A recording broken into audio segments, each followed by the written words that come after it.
Continuing on with the TMCC Library Open Genealogy Lab Outstanding Guest Speaker Series, today we are pleased to present Colin Whitney. Colin was born and raised in London, England, and attended high school at the Ottershaw Boarding School. He immigrated to America in 1962 and studied physics at the Massachusetts Institute of Technology, obtaining his doctorate in 1970. After accepting a position as assistant professor in the electrical engineering department, he continued his research at the Central Research Laboratory of the Sperry Rand Corporation. In the late 1970s, he moved to California, joining the Hughes Aircraft Company in Culver City. He retired from Hughes in 1999 as technical director at their Missile Systems Group in Arizona.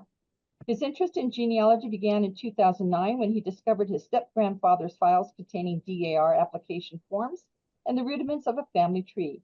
When he returned to California in 2018, his interest in genealogy grew. He became involved with the San Diego Genealogical Society as education director and currently leads their California Pioneer Certificate program. He teaches genealogy at the Society's special interest groups and throughout the community.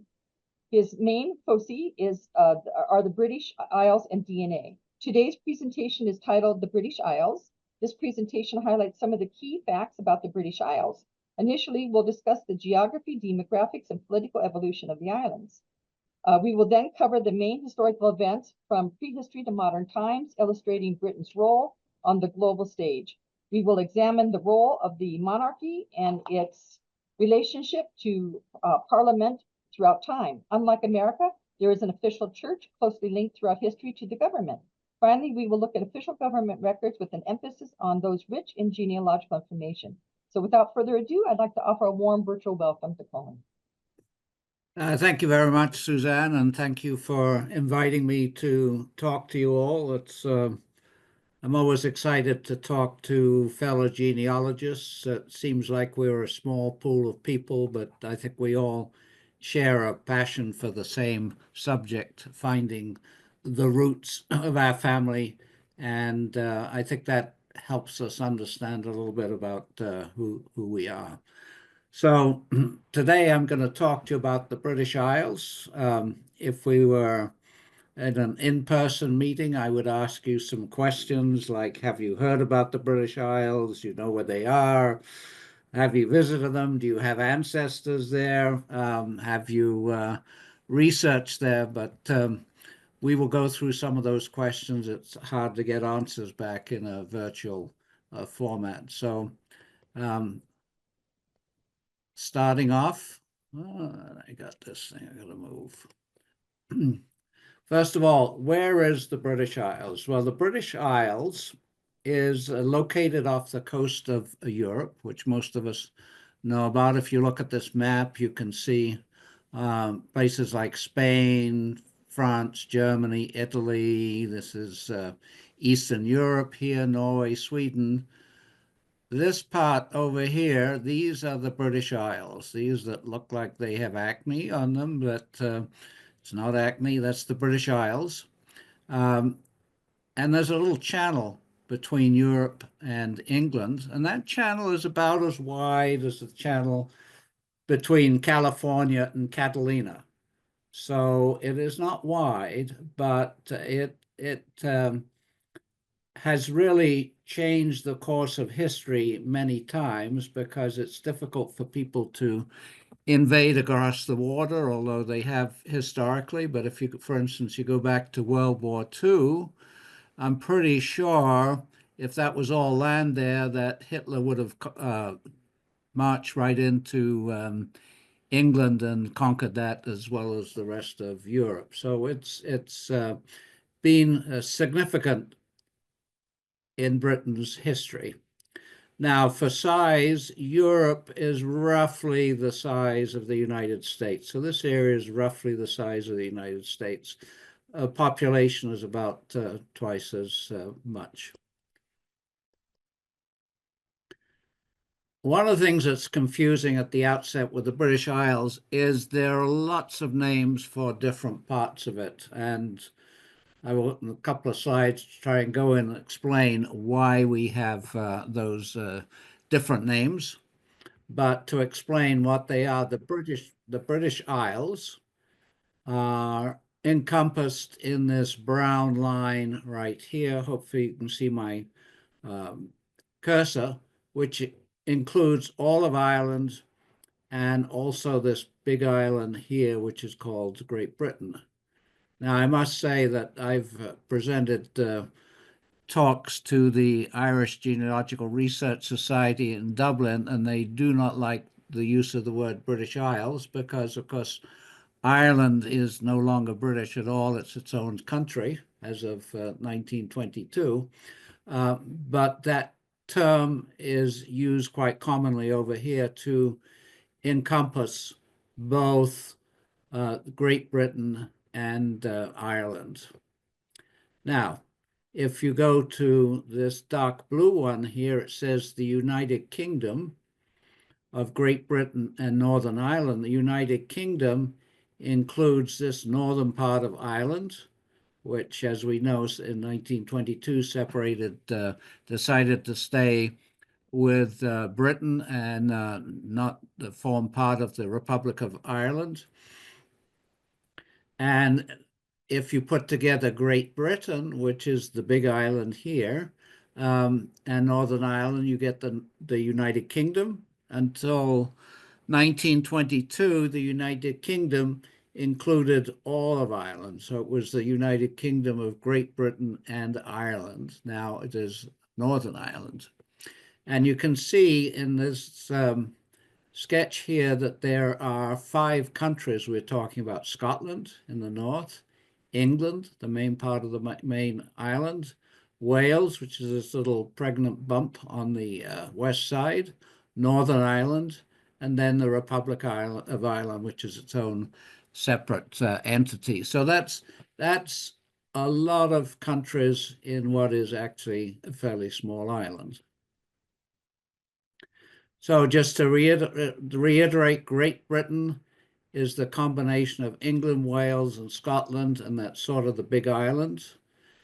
To get to the United Kingdom, you add Northern Ireland nowadays to get to the United Kingdom. And the British Isles, you add not only the Republic of Ireland, but they have some smaller islands, the Channel Islands, which are actually off very close to the coast of France. And you might ask, well, why does Britain have those islands? Well, it turns out that, as we're going to see in 1066, Britain was invaded by William the Conqueror, who had lands in Normandy in France, and he brought the ownership of those islands to England with him.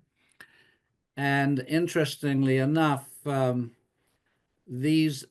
the Channel Islands and also the Isle of Man, which is halfway between England and Ireland, are things called the Crown Dependency. And they report directly into the Crown, which is really the direct government, and they're not part of the United Kingdom. Now, the Republic of Ireland was until 1922, when Ireland fought for and gained its independence from the British. Ireland was part of the United Kingdom when it broke off and formed its own country. It was originally called the Irish Free State. And then in 1949, they renamed it to the name that it has now, which is called the Republic of Ireland. Now, why do we have all those names? Well, you have to go back into history.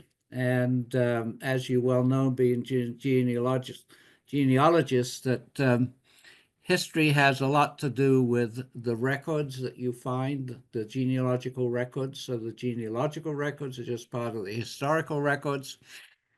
So if you go back to 1536, Parliament enacted a bill called the Act of the Union. They have several of them, and that combined England and Wales. That was in the time of Henry VIII. He was the king, famous king.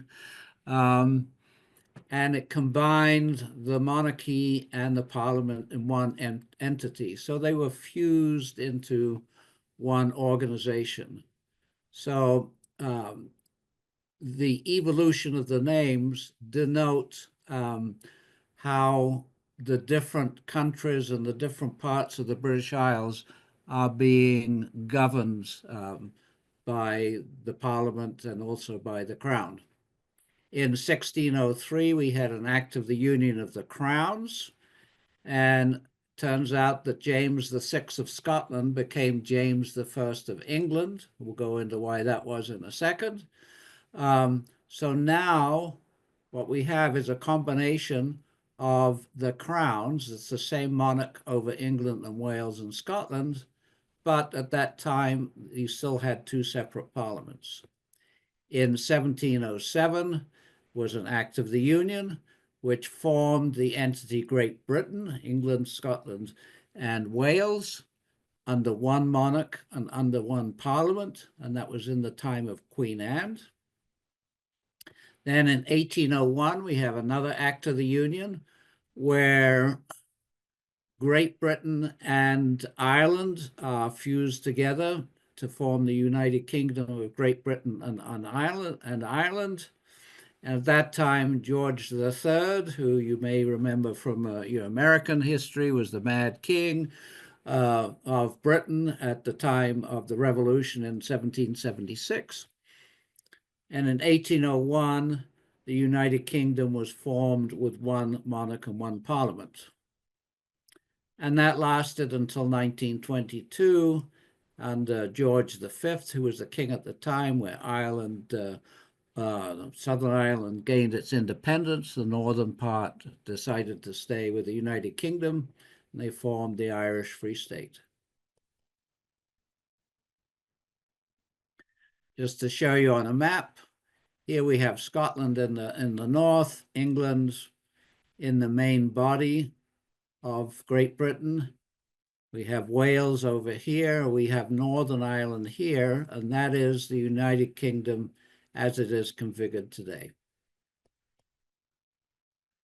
Now, just to take another quick look, I've put on this slide a picture of California and also the British Isles, and as best I can, they're the same size. So the British Isles is roughly equivalent in size to California. California is a little bit longer. If you squish this in, maybe the British Isles are a little bit wider, but they're pretty much the same size. So let's talk about the people. The United States has, last time I checked, 337 million inhabitants. It's a big country, and one of the things you need to understand when you're looking at Europe is they have a lot of countries there, but the countries are small. For instance, if you look at Belgium, they have about 10 million people. 10 million people is the size of Los Angeles, but it's a country. Also, when you're looking at Europe, distances are a lot smaller. We're used to large distances here. Distances are smaller. People tend to be very densely populated. Crowding was one of the reasons that people emigrated to the United States. Another one being religious freedoms, another one being lots of wars. So United States in general is a big, large country. California has about 40 million people. I think it's the most populous state. British Isles have 65 million people packed in the same space. If you look at Great Britain, the big island, they have 58 million, so 50% more.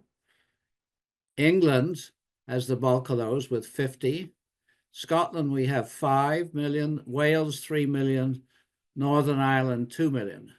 Now, where I live in San Diego County, the population is 3.3 million, and it's a county of a state within the United States, but Wales is a country.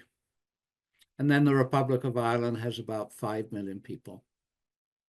So the most densely populated part of the British Isles is England.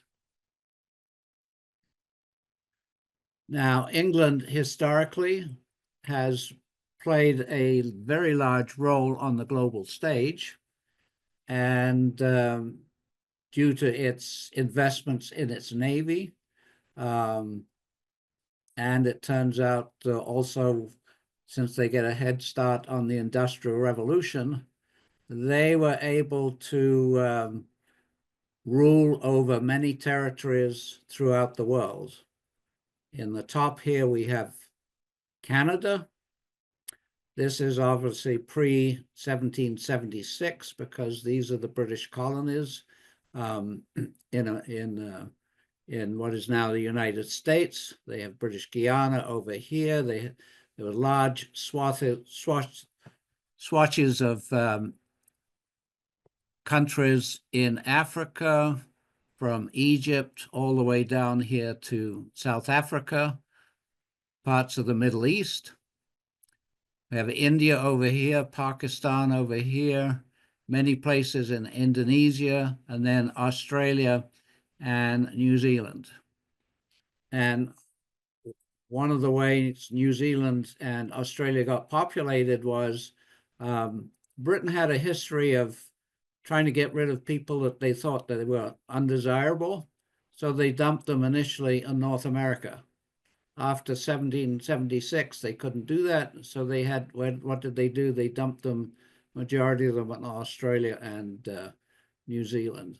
So at one time, Britain had a tremendous impact on the global stage, and like all sort of, they were the superpower, like all superpowers, that age ends at some point, and we'll talk about that a little bit.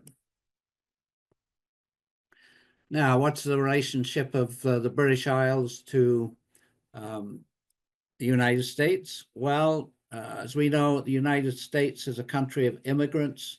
They accepted lots of immigrants for a whole variety of reasons, from most of them from Europe, from other places too. Originally, they were from the western part of Europe in the days of sailing ships. When steamships came in, they could accept immigrants from places like Italy and Greece and Russia.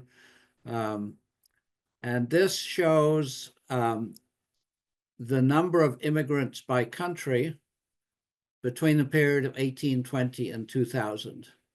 Now, if you look at the first census of the United States in 1790, 2/3 of the people had their origins in the British Isles. So in 1790, it was mostly made up from the peoples in the British Isles.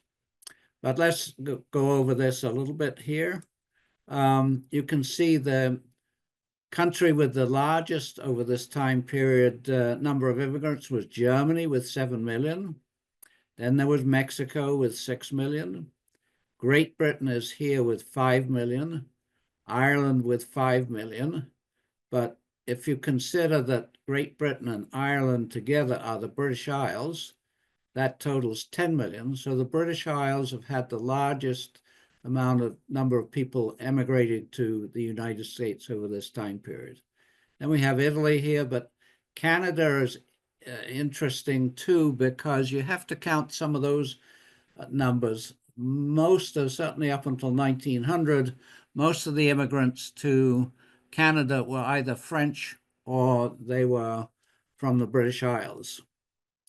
However, it turns out historically that getting passage to America, which was very, very expensive, was cheaper going to Canada than the United States, because the United States had a lot more restrictions and requirements on the shippers. So a lot of people went to Canada, and then they came down to America, which had more opportunities with them. So you can include, I think, some of the people in this Canadian block there in the British Isles block, the combination of Britain and Ireland. So with the population, certainly the British Isles have had a significant contribution to this country. Now let's talk a little bit about history. We'll start with prehistory, some of the earliest tools indicating that humans, I would call them humanoids, because they're not really what I think of as modern day humans 900,000 years ago. But those tools were found in Norfolk and Suffolk in the British Isles. Norfolk and Suffolk are regions, counties within East Anglia. So the evidence for human activity goes way back.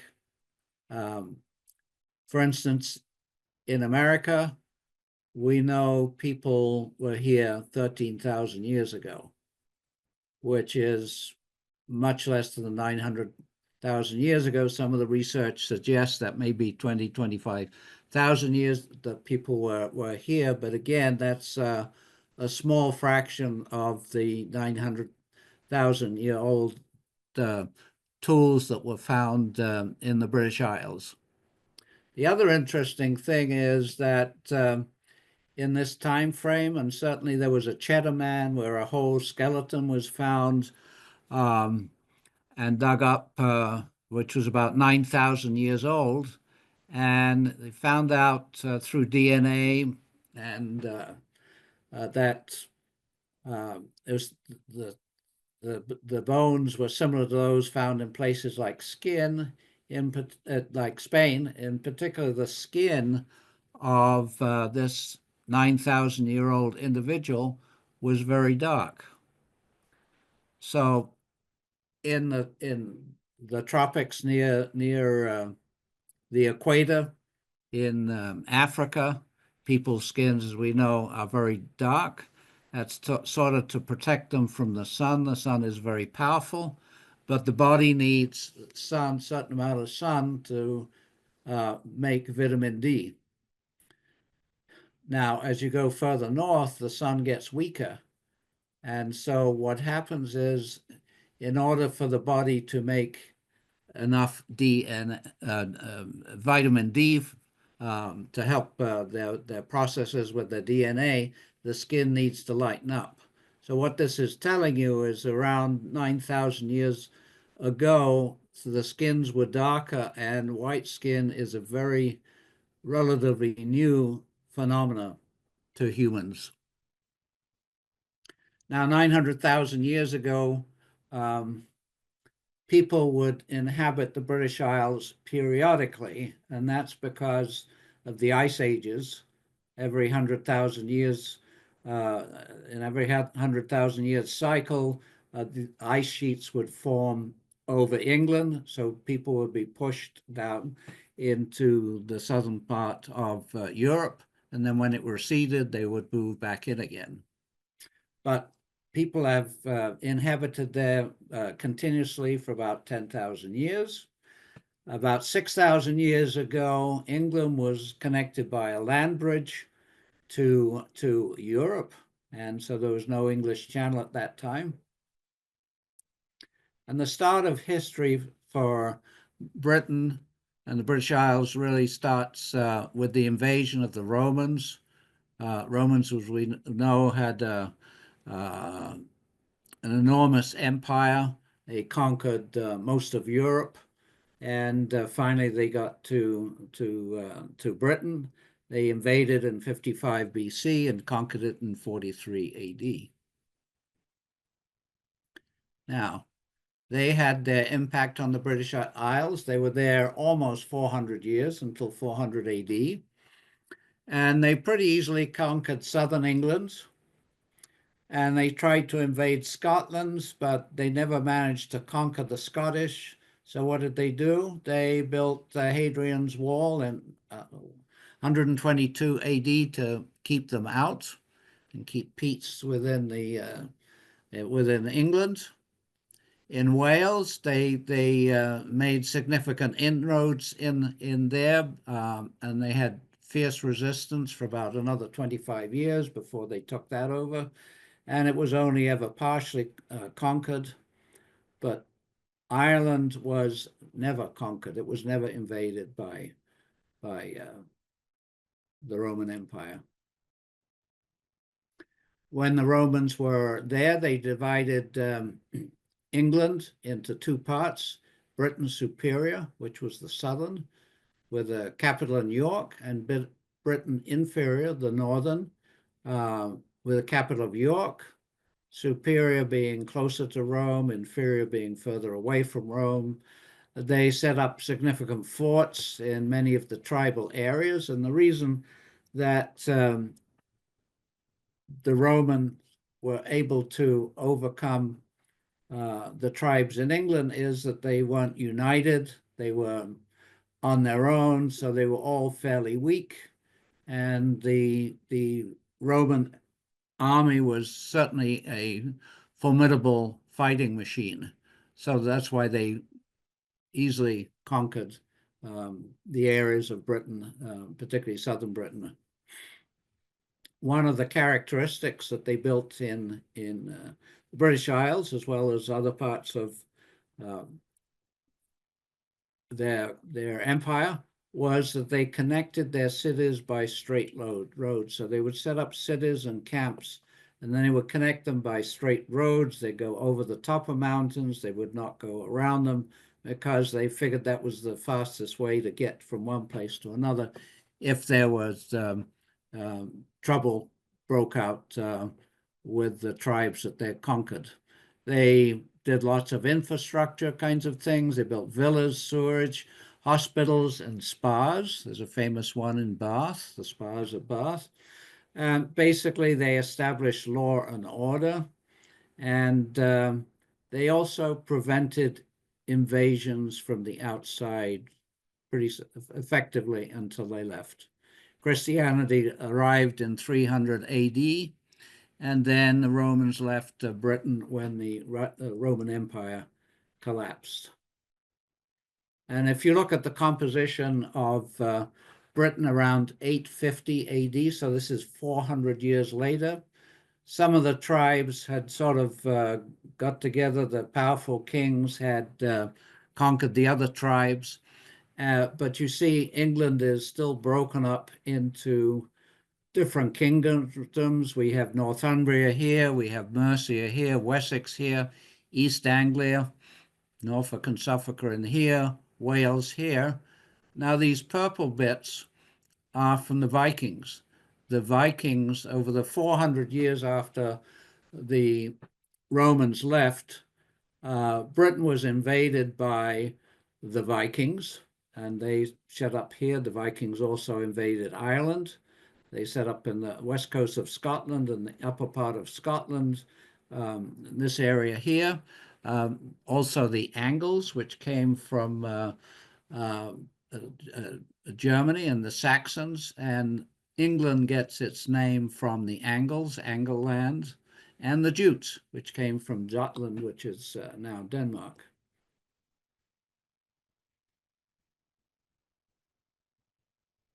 So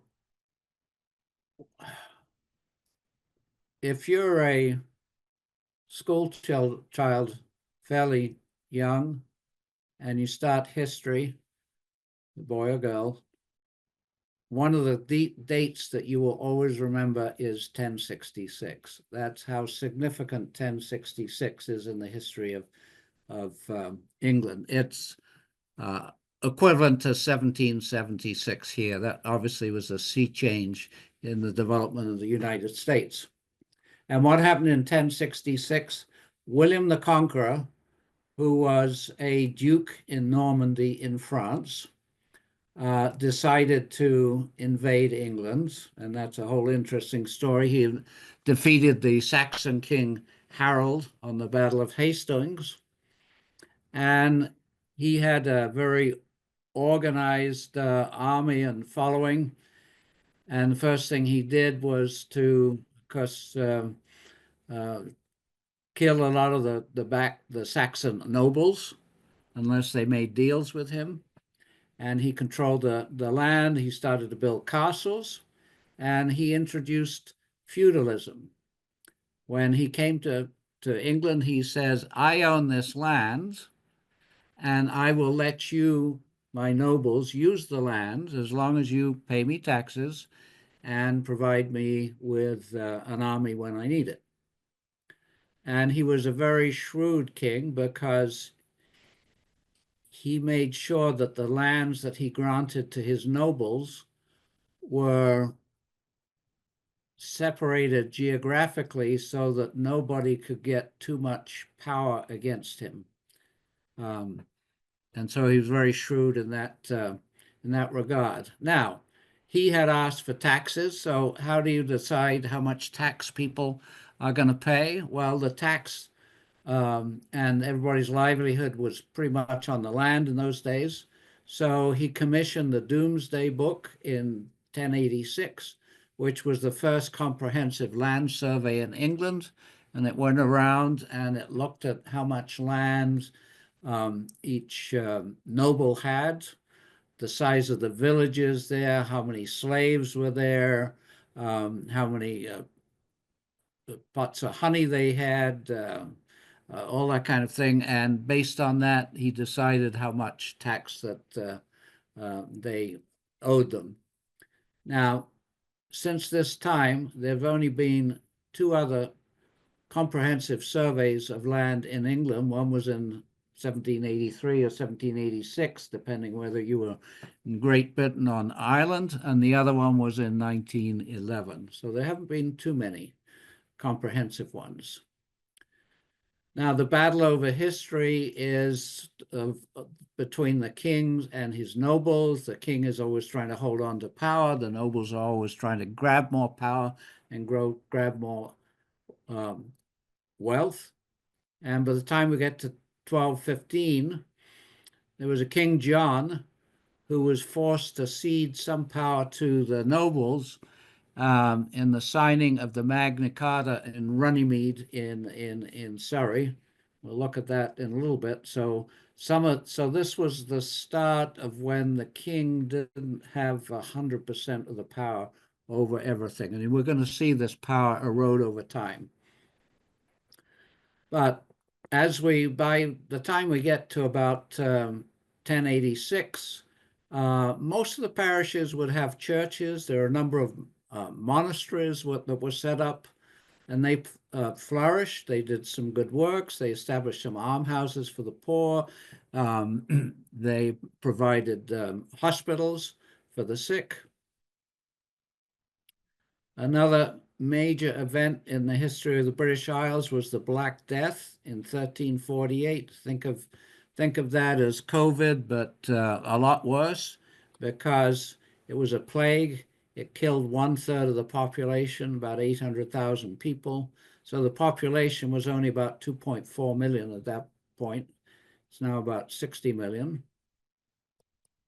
Then the next big battle between the monarchy and the nobles was in the War of the Roses. And we'll talk about this a little bit, when Henry VII, who was a Tudor, he was of the House of Lancaster, seized the throne from Richard III, who was of the House of York. And then the next one was in 1642 to 1649, which was Britain's civil wars. You had a civil war in America in the 1860s. Britain's civil war was in 1642 to 1649, and again over the supremacy of the monarchy over Parliament. Now, on the left-hand side, we have one of the four remaining documents, which were the Magna Carta. This one says it's signed in 1217. Now, why is it 1217? I told you that Magna Carta was signed in 1215. Well, this is one of four surviving copies. There's one in the London Metropolitan Museum of Art, London Metropolitan Museum, excuse me, and the other one, this one is in the museum, which is under the auspices of the Bishop of Hereford. He has this one, and I had the pleasure of visiting this one a few years ago. And it took the monks, who were the scribes of the day, 2 years to make all these copies.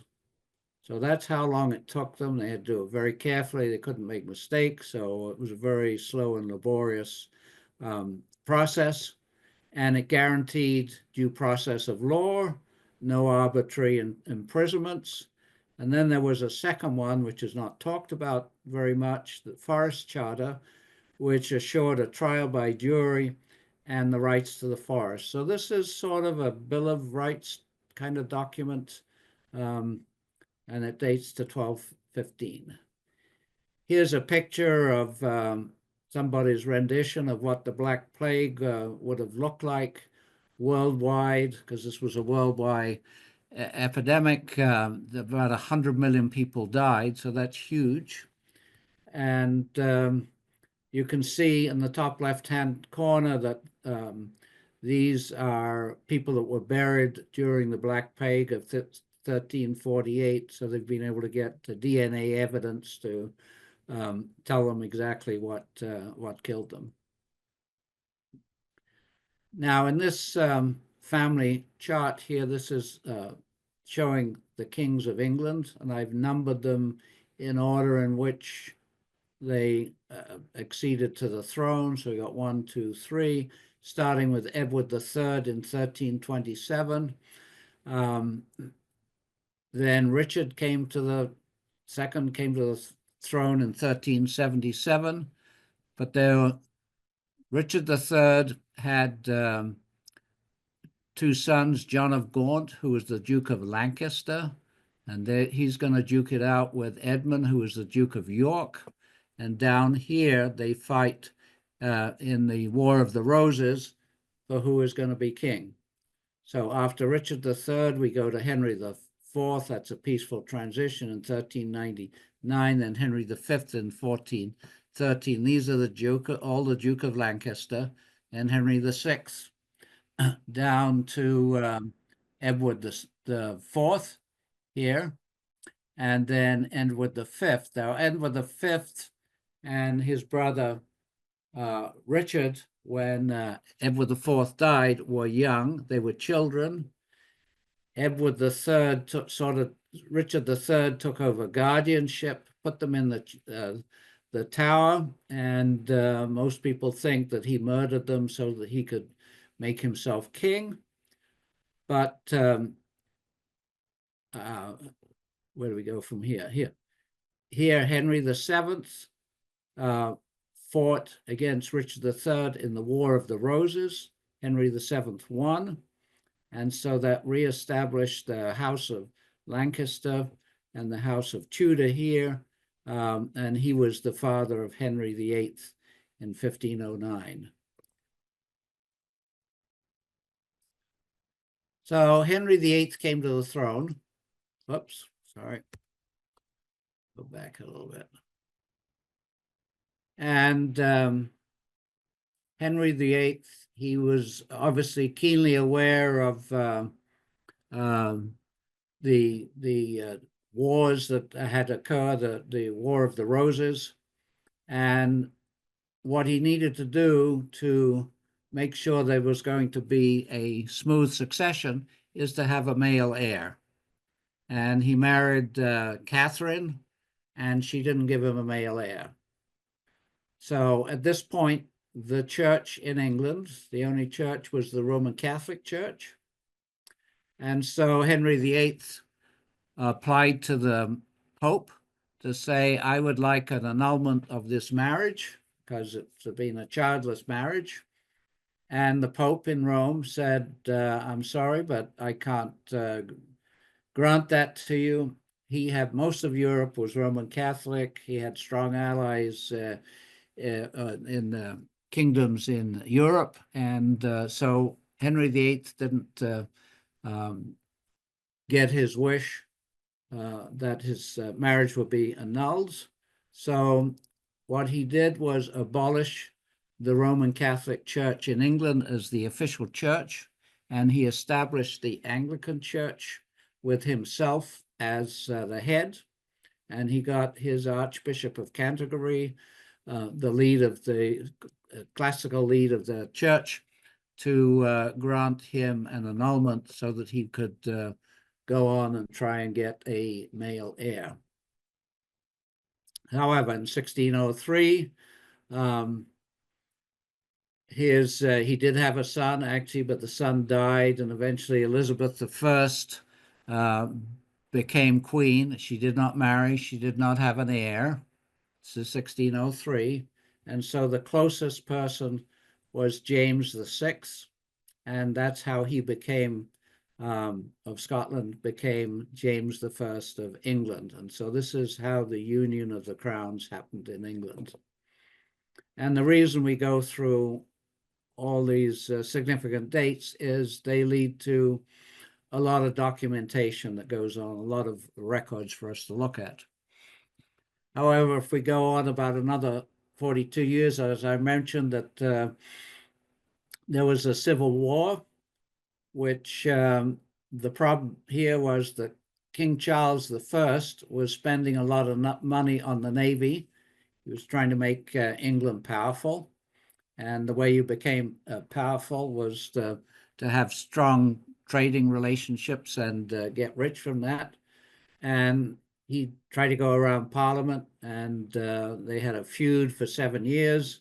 Eventually, King Charles I lost that battle, and Cromwell, who was the leader of Parliament, won, and he became Britain became a republic at that time, and Cromwell was not a fan of the Church of England, so he established the Presbyterian Church as the official church. And this period of time from 1649 to 1660, when Charles II was brought back to the throne, is a period you'll see, it's called the interregnum. So the period between royal rules. So that Britain was a republic. They actually started civil registration in that period of time, although when you read the books, I'll say it's 1837. So I'm not sure that any records exist, though, from that time.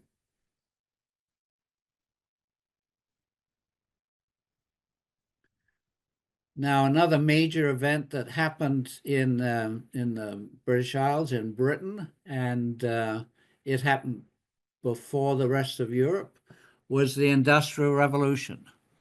There was a fellow named James Watt who in 1785 invented the steam engine.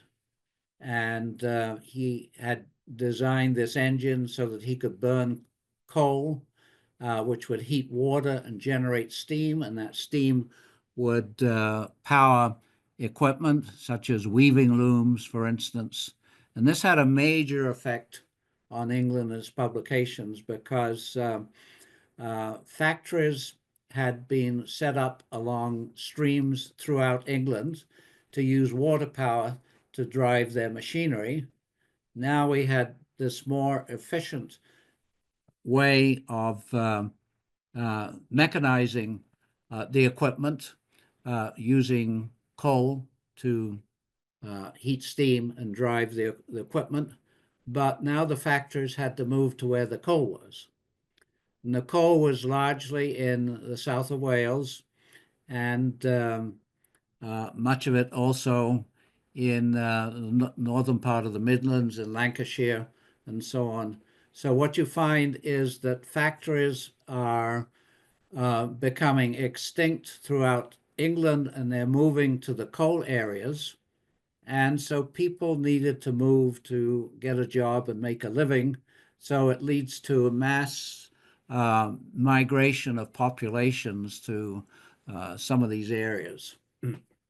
It also allowed Britain to become a manufacturing powerhouse, since it's starting ahead of other countries in Europe, and of course America, which was starting later than other countries in Europe because nobody knew about it for so long. And that really helped them build their empire. That in combination with the Navy, and as I showed you, that the global empire and the British Isles were really a superpower in the 17th and 18th century, and that kind of died out in the 19th century, I think for two reasons. One is the other countries in Europe, and particularly America, started to become industrialized and mechanized. So there was a lot more competition, and Britain couldn't afford to keep the empire. And yeah, so it sort of died. And World War One and World War Two really diminished the capacity of Britain to act in a large scale on the world stage. And this led to the rise of the United States, which has become a superpower. So let's talk about the monarchy and how Britain is government. It's officially a constitutional monarchy, which means that you have a monarch which has no political power. And we've seen over history how the power of the monarch has been diminished. In the time of William the Conqueror, the king was all powerful. And at the time of the Civil War in 1649, when King Charles I lost to Parliament, it meant that the monarch was subservient to Parliament. So the monarch has no power that's vested in Parliament. Parliament in England is different than the government here. It consists of two houses, a House of Commons and a House of Lords. They meet at the Palace of Westminster in London, which happens to be a crown property. Kings used to live there from the 11th century until there was a fire in 1512. And it was the home to both the Parliament after it was rebuilt in the Royal Courts of Justice. And then there was another fire in 1834, and it was rebuilt to be the iconic structure that you see today. These are what we call the Houses of Parliament. It's really the Palace of Westminster. Here's Queen Anne's Tower. Here's Big Ben. This is the Thames. The Tower of London is on the right-hand side. So who are the monarchy? This shows you some snaps from the coronation, and on the balcony of Buckingham Palace, you see here King Charles III and his wife, Queen Camilla, second wife. The first one was Diane. And here's his eldest son, the Prince of Wales, William, and he is the heir apparent. His wife is Catherine, and she is the Duchess of Wales. And these are some of the children. I'm not sure which one is which. And this is right after he was, after the coronation. You can see the crowns on both Camilla and Charles. These are some of the vestments that he wore. He sat in this throne in Westminster Palace. He was taken from Buckingham Palace to Westminster Abbey, which is where he was crowned. And you can see a picture of him being crowned. There he is sitting there, and there's the Archbishop of Canterbury. Now, being royals, they need some royal residences. One of the most iconic, of course, is Buckingham Palace, which is deep in the heart of London, and recently was open to the public, so the public can go view it. This shows one of the interior staterooms where the dining is being conducted for some special occasion. A little further out of London, we see the Windsor Castle, where the royals spend a fair amount of their time. When they go to Scotland, they go to the Palace of Holyrood here. Sometimes they have a private residence called Balmoral that they use. And there was a big fight recently because taxpayers were saying, we're poor and we're paying all these taxes. Why doesn't the monarchy pay taxes? Well, they do pay taxes now. So there have been some changes, and that as a result of that, they now open the palace so that people visitors can visit it. Now, there are a number of members of the royal family. These are the direct members. We saw King Charles III and Camilla. We saw the Prince and Princess of Wales. Now, this is a title that goes back in history when England in 1536, I showed you that we have the Act of the Union, which combined England and Wales. As part of that process, the king said to the inhabitants of Wales that the heir apparent will be named the Prince of Wales to help form that union. So Prince William, who's the heir apparent, is the Prince of Wales, and Catherine is the Princess of Wales. And they have 3 children, William, Charlotte, and Louis. Now, William has a younger brother, and the history of the nobles and the wealthy families is that when land and titles are passed on, the eldest son gets the title, and the younger sons get basically nothing. So Harry here now, he used to be second in line. Now he's behind William, 1, 2, 3, 4. He's now 5th in line. And I think that's why he decided that, I don't want to hang around here. I'm not going to play any significant role. I'm going to go off to America and seek my fortunes. He married Meghan Markle, famous film actor. I'm sure she had something to do with it. And they have 2 children, Archie and Lilibet. Interesting, Lilibet was the name that King George VI gave Queen Elizabeth when she was young. So they've carried that on. So what does the monarch do? He's the head of the state. And if you look at some of the countries in Europe, they have heads of state who have titular roles. They perform at state functions. They try and provide a unifying figure for the country, which politically is usually divided between 2 or 3 factions. And so the king is the titular head of parliament who has few powers, completely different from the president here. President here is very much part of the government, has a lot of power. So why do people keep it around? Well, it's around because Parliament and the public basically support it. There have been people who haven't supported it over time and so on, but basically they like the idea. They like the idea of a unifying tradition. And it's a tourist attraction. So it brings a lot of people to the country.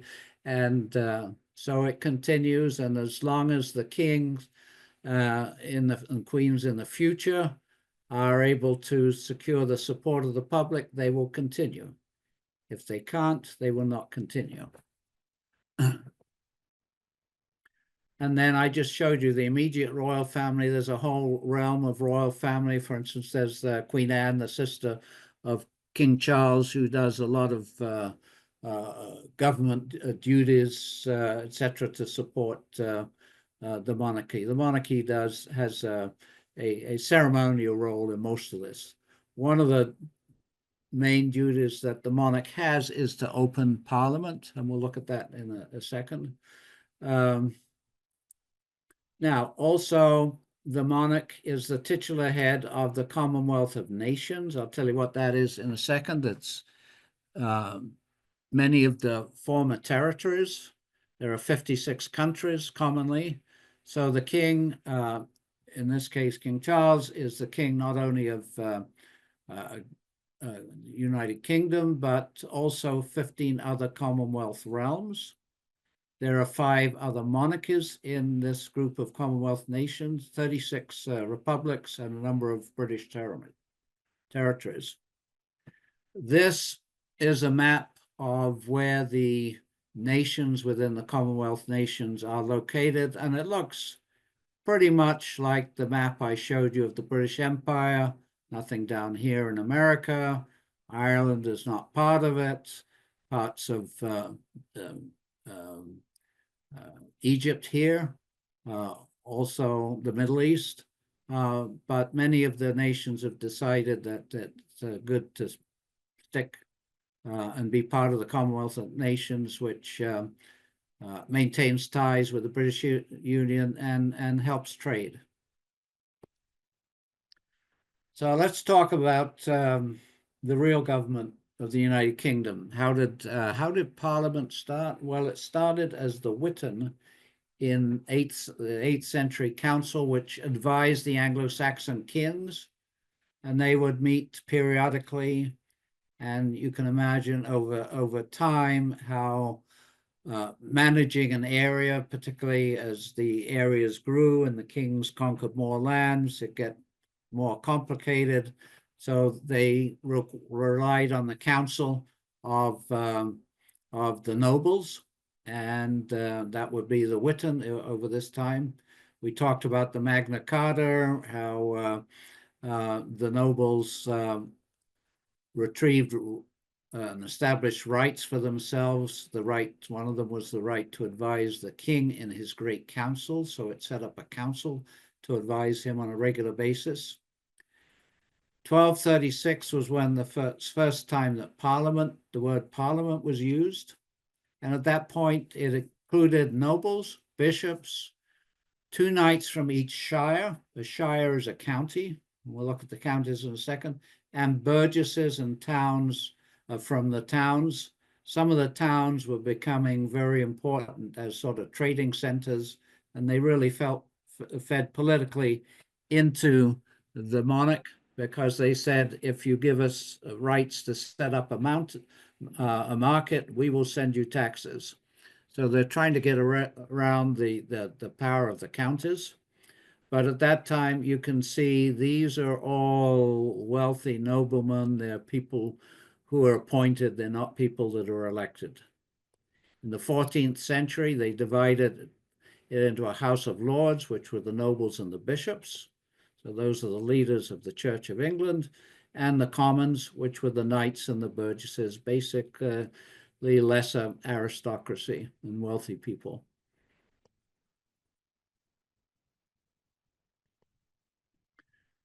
However, as we move closer to the present day, we find that the House of Lords, their power starts to wane as the power of the monarchy wanes as well. By the 17th century, only the House of Commons could initiate a tax bill, and a tax bill is where all the power is. In 1712, the House of Lords threatened to reject the bill passed by the House of Commons. That was to sign the Treaty of Utrecht. That was a treaty between Britain, Spain, and France. One of the things it did was cede Nova Scotia here in Canada to Britain. So what did they do? The leaders of the House of Commons packed the House of Lords with their supporters and defeated them. And ever since that time, the power of the House of Lords has waned, and in 1911 and 1949, the power has diminished even more, and they have a lot of people and really have no power. And we'll come back to that in a second. So the House of Commons really is where all the power is, and the main analogy here to the House of Commons is like the House of Representatives here. So the major party elects the Speaker of the House of Representatives here, and in the House of Commons, they elect the Prime Minister, and they elect somebody else who's the Speaker, but all of the same party. So the major party is the one that rules, typically in the House of Commons. In the House of Lords, everybody is appointed, nobody is elected. Scotland had a House of Lords until the Act of Union in 1707, and then they were combined with the House of Lords in England. in an island in the Act of the Union of 1800. Ireland has a House of Lords, but now that's combined. So there's one House of Lords covering the whole of the United Kingdom. In 1998, Parliament passed a decree that Scotland, Wales, and Northern Ireland would have parliaments which were responsible for local issues. Here's a picture of the House of Lords. It's being opened. In this case, this looks like Queen Elizabeth and Prince Philip opening the House of Lords. It's a big, the Parliament, it's a big ceremony. And she announces basically and reads the plans of the government. And she reads them that it's her plans. It's really not her plans. It's the government's plan. She has to read it. So she has a formal role, but it's not her plan. It's the leading party's plan. So, and this is called Her Majesty's Government. Her Majesty's Government. Now, I think England has a lot of problems with the House of Lords. They're divided into two types of appointees, Lords Temporal and Lords Spiritual. Lords Spiritual, as you might expect, has to do with the church. And the 25 bishops sit on there. They are only from the Anglican Church because the church in Wales became disestablished in 1920, so they do not sit. They're not an official church. They do not sit in the House of Lords. Northern Ireland also is not represented here. And the Presbyterian Church of Scotland is not the official church, so that's not there. And they don't, and the Church of Scotland, which is the official church, has bishops, but has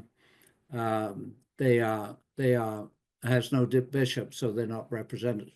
The temporal, they have hereditary peers, which means that the member is allowed to sit there because his father was a duke or an earl or something, and he's a member.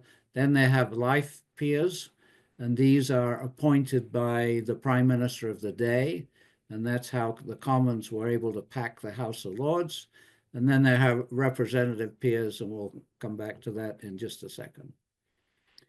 The other churches are also not established, so they are not represented in the House of Lords.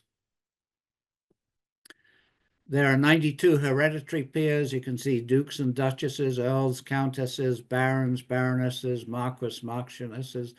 So these are the higher echelons in the nobility.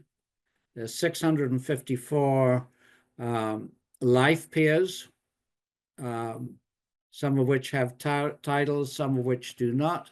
The representative peers are peers elected by the Scottish and Irish peers, 16 for the Scottish, 28 for the Irish. They had to come up with this term because otherwise the House of Lords would have been swamped by Scottish and Irish peers. So it's a way of minimizing those numbers. And then there are some of the landed gentry. But here you have 781 people. They don't really have a job. You can't equate them in any sense to the Senate over here. Senate's a very powerful institution, as we all know, has a lot of power. They can block bills from the lower house, the Congress. House of Lords has none of that function. What its future is in the for it, I do not know, but seems to be an anachronism. Now, this is the chamber in the House of Commons. If any of you have watched PBS, sometimes they have question times in the House of Commons, and that sometimes looks more like a brawl going on in a pub than a debate that's going on. It's the opportunity for members on each side to ask the Prime Minister questions.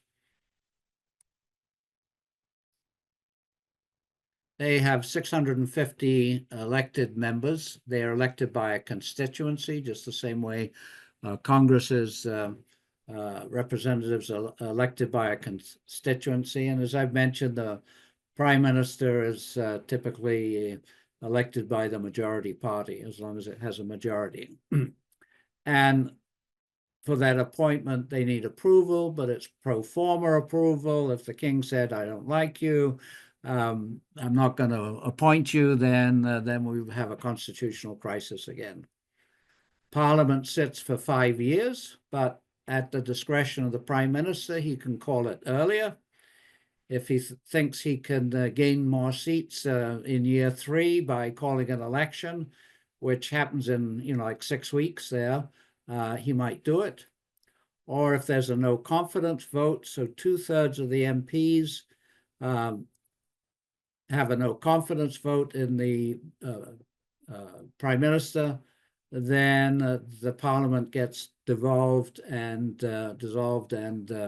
they get new records.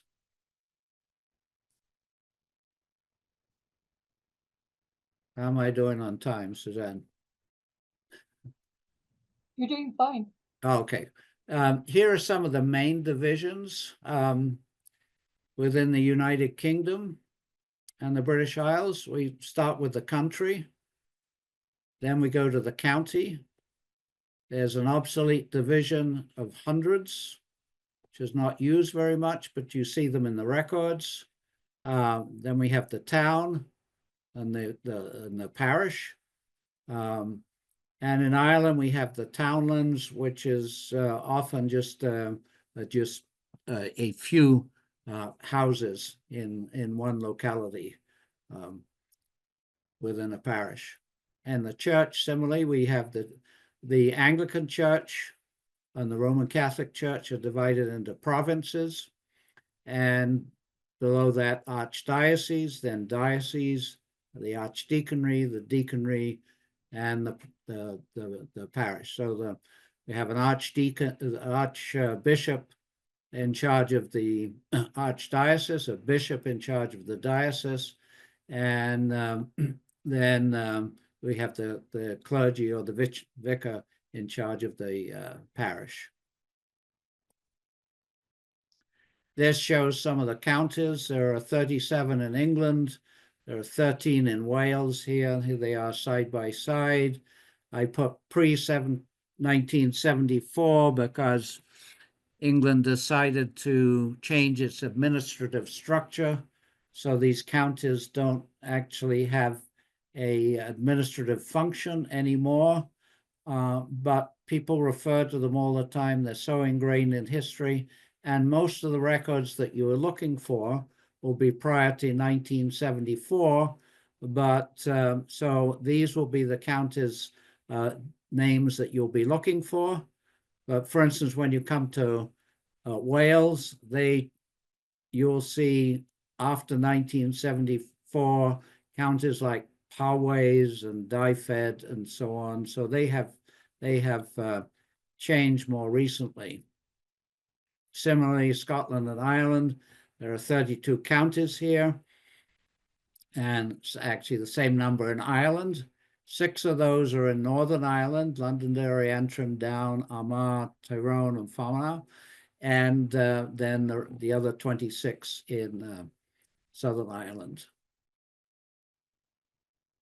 Now, when we come to study records, whether it's the British Isles, whether it's the United Kingdom, whether it's Poland, wherever, first records we usually look for are the censuses.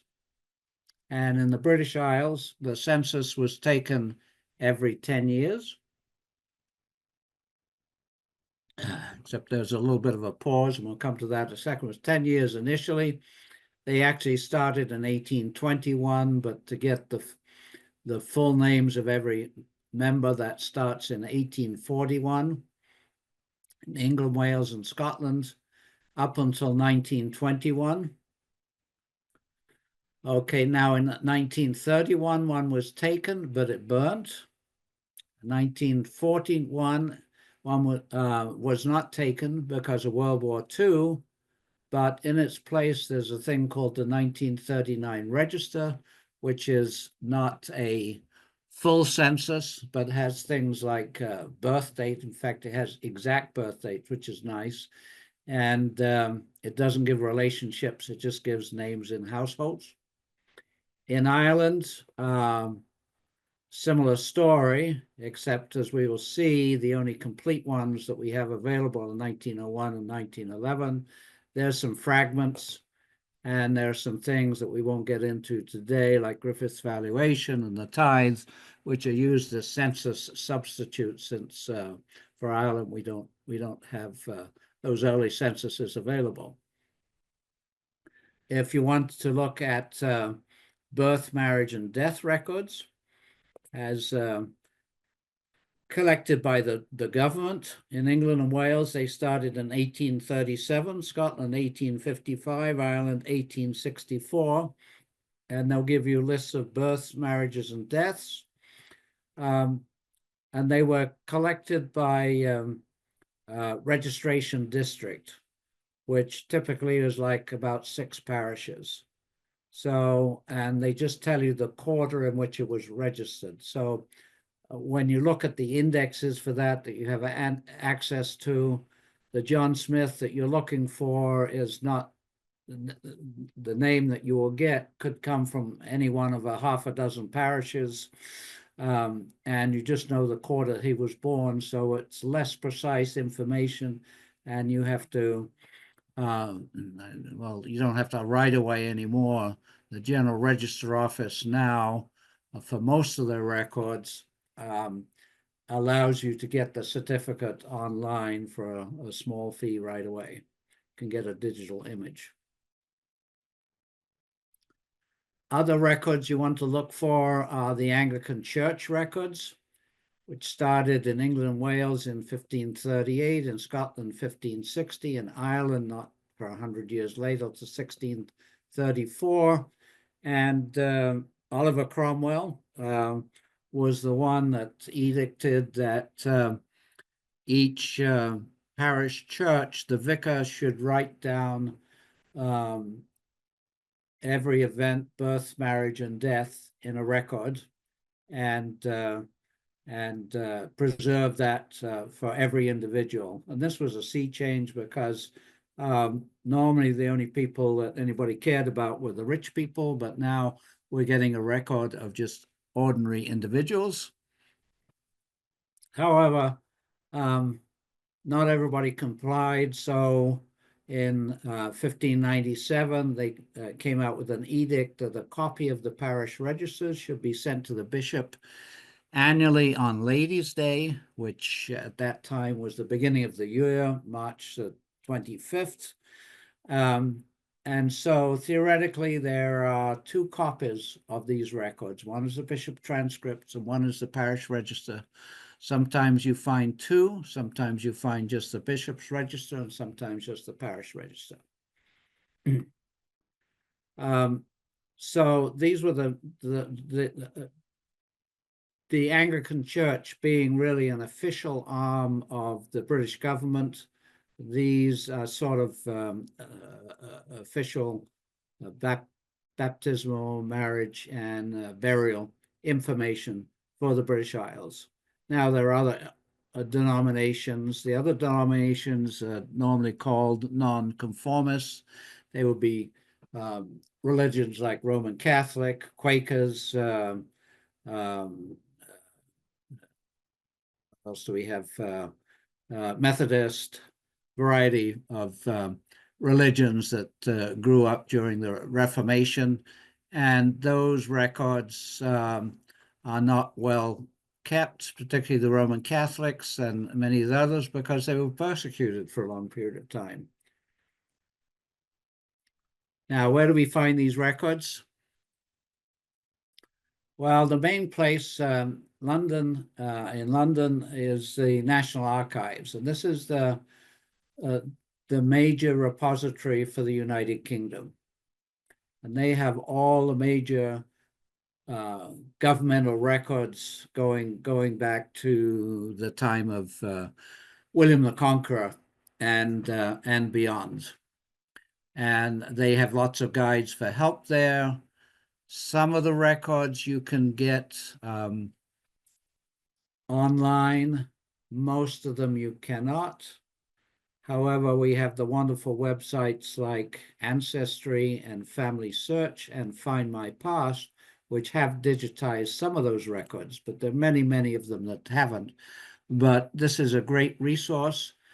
Particularly, you can search their catalog to find out what they have, and they have fairly extensive research guides, which will help you understand what's in those particular records. Now, Wales has its own national library, the National Library of Wales, and if you have Welsh ancestors, as I do, my mother was, DNA says my mother was Welsh. She was technically in England. She was born in London, but her parents have a deep Welsh heritage. So half of my family tree is Welsh, and they have a lot of my records here. Unfortunately, not so many of them are online. The ones that they do have online here, the tithe match, that's very good and easy to get. So the tithe, what are the tithe records? They were taken around 1840 in England and Wales, and the purpose was to figure out what everybody's worth based on the size of their land and how much they should be earning based on that, and how much they should be assessed to support the Anglican Church. So that was done, England, Wales, and Ireland, because Ireland, as we know, is largely Roman Catholic. They're very unhappy about supporting the Church of England, but that's another story. But the records will give you who the owners are, who the occupiers are. They'll give you a map so that you can tell exactly where your ancestor lived there, and they're very easy to use. They have newspapers there. They have a good set of newspapers that you can access. You can also access the ecclesiastical wills.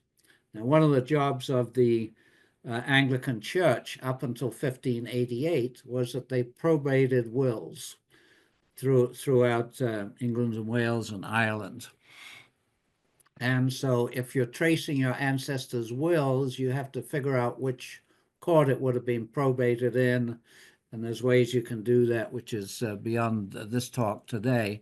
But one of the things that the Library of Wales has done is they allow you to search. You can search that by individual. You can search it by parish, by county. And that works pretty well. Ancestry also has the records online, but you can be more specific in your search with the Library of Wales.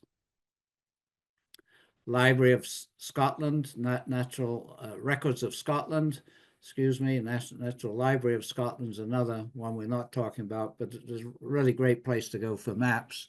The National Records of Scotland holds the Scottish records. They have a web outlet we'll talk about in a second. They have lots of guides, research guides, which you can go down and get information on those records. Their website, Scotland's People here, is fairly comprehensive based on, that's the first place you go if you have Scottish relatives. It's free to search, and then you pay so many credits depending on the record that you're looking for.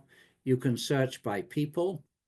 So this is where things like your birth, marriage, and death records, whether it's what they call the statutory registers there, the government registers, or the old parish registers, which are the Church of Scotland registers. You can search by places here. So if you're looking for burgh records, a particular burgh, you'd look in here. You have virtual volumes, and this is where you can find the Kirk sessions. So these are the minutes of the Church of Scotland, which gives you a great insight into life of Scotland. And they have an image library, some maps, and some guidance and help. So we moved to Scotland, the National Archives of Scotland. Somebody was asking me, everything on the National Archives of Scotland is free. The archives that you will find for the Republic of Ireland, everything you can get there is free. They have some good research guides, and they have a web outlet where you can search for things like wills. You can find soldiers' wills there. You can find deeds, registry of deeds information. I forgot to put a slide in for that, but that's the place that you go to get the online records for Ireland. And some of those records cover the whole of Ireland. Northern Ireland, the Public Records Office of Northern Ireland, is what it's called. You see on the right-hand side a nice new facility that it looks like. It has only limited access, but there are a lot of things that you can download, and they'll give you a PDF file, like some of the tithe information for Northern Ireland you can get here, but you can search this by location. So if you know location that or by record type. So if you have some of that information for your relatives, you can use their catalog, which hopefully will come up with some online records. So the census records for Northern Ireland were taken at the same time as the rest of the United Kingdom and Ireland up until 1911. Then we had the War of Independence, so there's no 1921 census, as there is for England, Wales, and Scotland. The 1926 was unfortunately destroyed. They have one in 1937, one in 1966, but in 1951 they got on the 10-year plan, but you have a 100-year restriction rule. So the last one you have access to would have been the 1921 census. And like Ireland, since 1922, it was all one Ireland. All the records were at the Public Record Office in Dublin. Most of the census records before 1901 were lost. The 1921 to 51, there are a few fragments that remain. 1861 to 1891 are lost forever because the British got the statistical information that they needed. They were fighting a war in India. They decided they needed the paper. They pulped them and used that for the casings for their munitions. This shows a picture of the Civil War explosion in 1922. Yeah, that's in Dublin. That's the Public Records Office in Dublin. And I'll show you in the next slides a little bit about what's going on here. This was not a British thing. This was the newly enacted Irish government fighting against the Irish Republican Army. Now, not everybody in Ireland was happy about the division of Ireland, the northern part staying with England. So a number of people were fighting the Irish government on that. And they happened to, unfortunately for us genealogists, hole up in the Public Records Office of Ireland. The Irish Army shelled it. They happened to have ammunition in there. It exploded, and so went lots of our records. What they're trying to do in Ireland is to bring that back as much as they can with digitally. So they developed a website called the Virtual Treasury of Ireland. And it's kind of a neat 3D thing. As you'll see, we can look inside, but the records, what they have are available, and they can be accessed using a thing called full text search. So that's like Family Search has a tool called full text search, which instead of requiring documents to be indexed, they search every word on every page. And so if you put on in a word or a name or a place, that will come up, give you every page where that name or page occurs. And the same thing is available at the Virtual Treasury of Ireland. You can do that. It's a wonderful feature. Now, one of the records that didn't burn in the fire was the record of what records that they have in their catalog. And so that they're using that to fulfill it, so they know what should have been there. And they're going to other institutions like the Public Records of Northern Ireland, to the National Archives. University of Dublin Trinity in Dublin is leading this effort, and their organizations are helping them reconstruct this. Now sometimes there are transcripts that are available. There was a fellow, Tennyson, who transcribed a lot of the records in the Public Record Office. So they're reconstructing those and putting together what records that they have that survived the fire, so that they can do the best they can to recreate what the records that were there once upon a time. So when you go to the website, they give you some historical information. They give you, this shows one of the Army gunners firing on the Public Records Office, tells you a little bit of the history of that. And they've done a digital reconstruction of what it looked like inside. They have the original plans. That's how they got this. You can see things like the reading room that's in there. And it's really not sure they've got everything there. When you go there, if they don't have a record, they will at least have the place where the record was. And I'm not sure how far along they are in filling all the records that they have.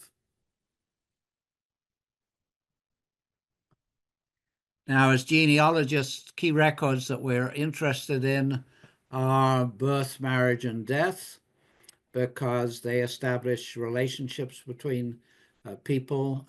We talked briefly about the Anglican Church starting records for birth, or baptism, marriage, and burials in 1538.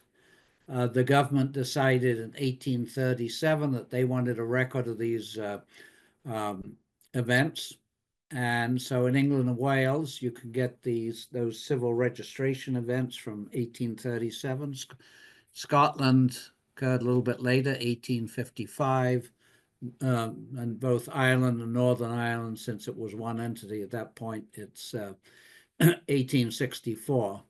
But when you go to Ireland, well, they have some non-Roman Catholic marriages which date back to 1845. Now, if you're in England and Wales and you're searching for a birth, a marriage, or a birth and death of an ancestor, you can do that online at the General Register Office. You can't search for marriages online, but you can go apply if you have the information about the marriage, and they will search for it and find it. And you fill in this form on the front, and they will give you a list of their index based on the results they get. For instance, I put in a James Whitney here as a male. You'll see a bunch of James Whitneys. You can define your search to a location or not. And one of the things that they give you is the mother's Mary name. Like this James Whitney is my ancestor, tells me the mother's maiden name was Lilwall. Then I can click on this button and I can go order that certificate. Now, there's also a free website where you can search the registers, and that's called freebmd.org. and that's very good for search. This website has very little search capability. However, the FreeBMD for the earlier records doesn't have, when it comes to a birth, doesn't have the mother's marriage name. So what I usually do is search on FreeBMD, then I go to the General Register office, and then I know pretty much when that event happened. I can dial that in, and then I can order the certificate. In Ireland, we have a similar thing. This is the outlet of the Republican Ireland, and they have not only the civil records here, but they have the church records here. So you will find many church records at this point in time. Also, the National Library of Ireland has all of the existing Roman Catholic records.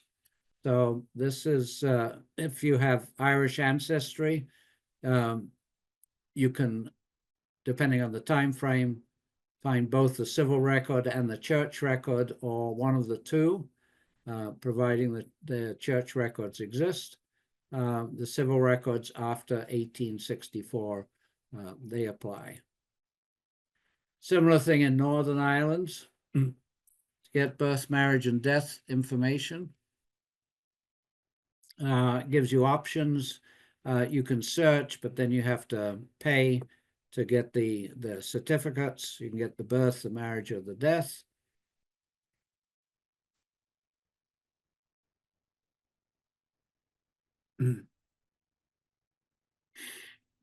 So if we go back to the church records, as we've seen, the church in England started off as the Roman Catholic Church in 300 AD, and that lasted as the established or the official church until 1534, when Henry VIII decided that he's going to disestablish that church, set up the Anglican Church for himself, with himself as the head, so that he could get his marriage annulled and remarry. Now, the way the Anglican Church is set up today is there are 6 provinces. There are 2 in England, the province of Canterbury in the south, the province of York in the north. They are nominally the same, but over time, the province of Canterbury is sort of, since it tends to be wealthier and so on, has had more influence. And the Archbishop of Canterbury is the primate who's the leader of the Anglican Church. In Ireland, we have the province of Armagh, and then now we have the province of Dublin as well. These are Church of Ireland provinces, part of the Anglican Church. They are not the Roman Catholic churches, because they were not established churches. Then we had the church in Wales, which was the established church until 1920. But as far as the church goes, it's still part of the Anglican community. And the church in the Scottish Episcopal Church, which comprises about 1% of the population.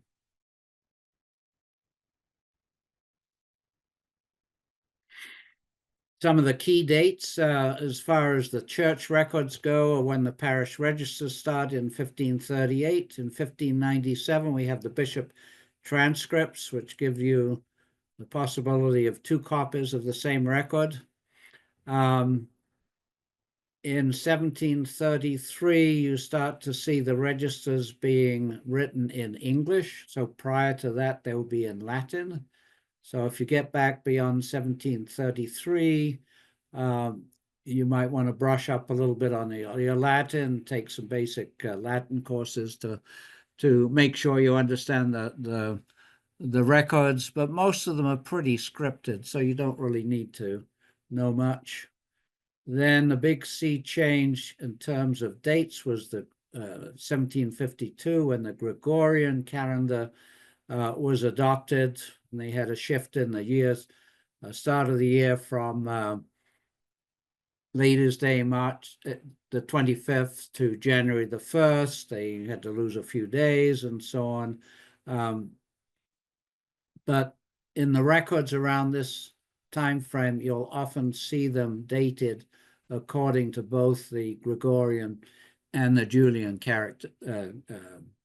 calendars. And another big change happened in 1754 in Lord Hardwicke's Marriage Act.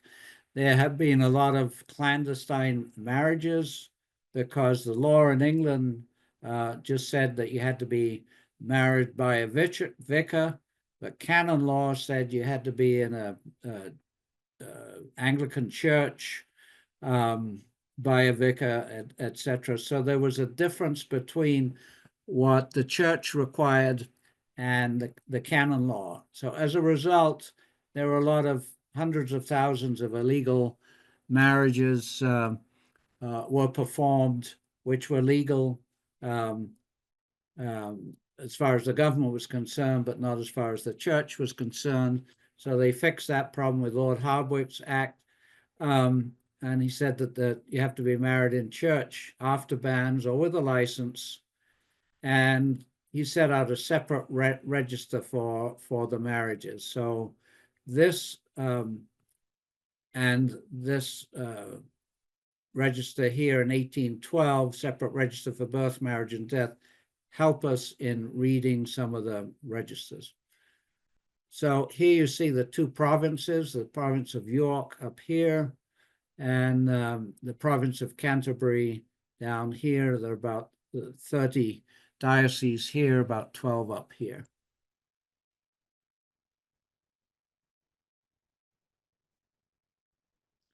So what kinds of records do we have? We talked about the parish registers and the bishop transcripts. They have vestry minutes. The vestry was sort of like the church organization that ran the church.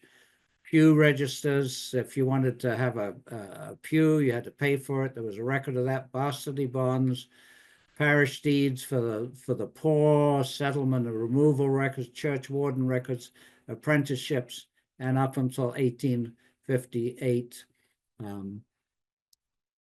there were probate court records. So these are records that are available. Not all of them have been digitized, but they will have the names of ordinary parishioners in them, not just the wealthy.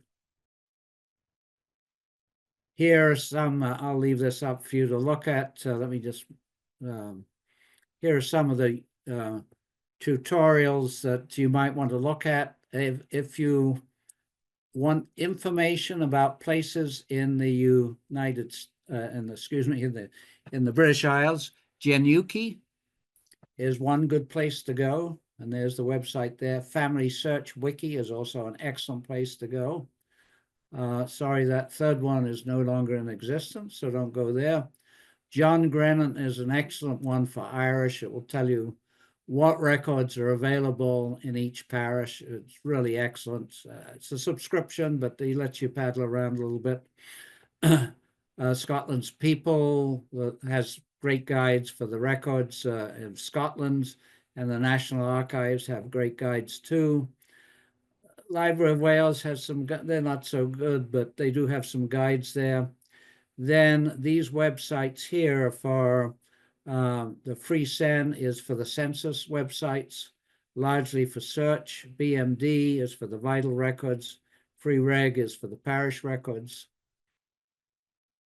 And I think I've gone through most of these, but these give some of the websites which I indicated on the slides for some of the repositories that I covered. These are Isle of Man, Guernsey, Jersey. These are smaller ones, which probably you won't need. My niece happens to come from Jersey, so, but there's also a historic, if you want to get the records historically, after 100 years, you're able to get them for marriages 75 years and for death 50 years. And there are a lot of websites. These are the biggest ones: Ancestry, Find My Search, Find My Past, Family Search, My Heritage. Great websites to go with. There are also a lot of local websites which can help you locally. So I think that's it. Okay. Okay, thank you. Okay, we got some questions in the chat box. Okay. Lori, would you like to ask your question? Yeah. Microphone, but I'm keep sorry, your what? Yeah, did you want to I ask your question? Well, you know what? I think that George answered it because I just started searching an Irish ancestor, and I'm trying to prove, the DAR. And it said that he came to America in 1729 and was admitted to communion at a church in Massachusetts. And I was just trying to figure out what church it was. But I just found a congregational church in that town, founded in 1720. Oh, wonderful. Okay. Oh, great. And they don't have any records online, but at least it gives me a starting point. Starting point. Mm-hmm. Yeah, because the information I got on that line right now is just starting points. Yeah, there are a lot of records that you can get. I'm not sure off the top of my head. I have a site, but there's a lot of books being written and a lot of information about people that came to New England in the 16 and the 1700s. I was just looking for my daughter's some of their ancestors came over from Ireland in about 1752, and places like there was one group that started on Block Island. If you want to give me send me an email, Susan can give you the email. I can paddle around a little bit. Maybe I can give you some websites you could look at. I can look at what I used in that case. Oh, that's wonderful, because what got me started is I just had a few minutes the other day and I started doing some easy research and discovered some ancestors. I found a lot of the Revolutionary War records, but they're not official documents, so I just have to prove what I got. Yeah, because the other place, which is of course a subscription website, is American Ancestors. So anything in that is a great place. I'm a member. If you give me a name or something, I could look it up and see if I can find some records for you. Okay, fantastic. Thank you. I'll do that after we hang up. Lori.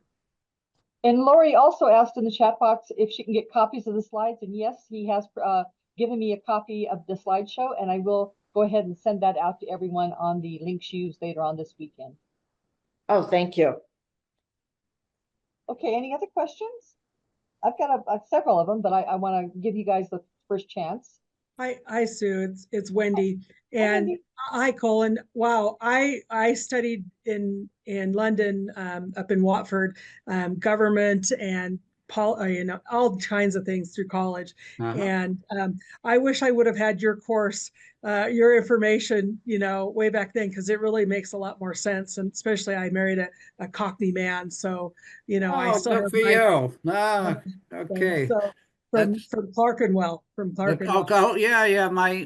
My father used to teach in Clerkenwell, and right after the war. So yeah, great. Well, thank you for that. Yeah. It's but it puts one of the things I try and do with my presentation is I try and give you a little bit of the Reader's Digest. So I kind of try and cut out the essence, because with slides you can only get so much information. You've only got so much time to get it across. So I'll be studying it more, and some of the things that I thought was interesting is my husband died very young. He passed away 10 years ago, and so we took his ashes back to England. And I know when we went to to talk to the minister at the church, his parents were buried in Chigwell, and that we wanted to have him buried with his parents. And but the parish that was over that cemetery in Chigwell was now a new parish.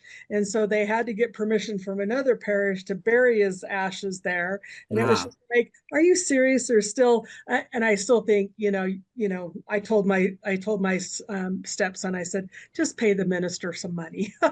Yeah, that's probably a good solution, as we Yeah. know, boundaries change throughout time. Yeah, the boundaries changed, and That's then all the information about finding from the family is fun. And so, Barry's family, and the one thing I learned, well, in the United States too, but in England, the family units stay together. So they were in Clerkenwell, or they were in Holborn, and I actually worked downtown for Baker and McKenzie, so I was right next to the research place. So that's where I really got stuck into doing a lot of research, Oh, down by excellent. down by the courthouse. Yeah. But it's amazing. But there was one thing I was going to say. I forgot it, but just tracking the history. Oh, I know what it was. So I took my girls, when my youngest graduated from high school, we went back to England, and I don't know, maybe you can help me on this, because I thought it was a really peculiar answer. So we were up at one of the stately houses, and it was where the man Talbot Fox had created the camera.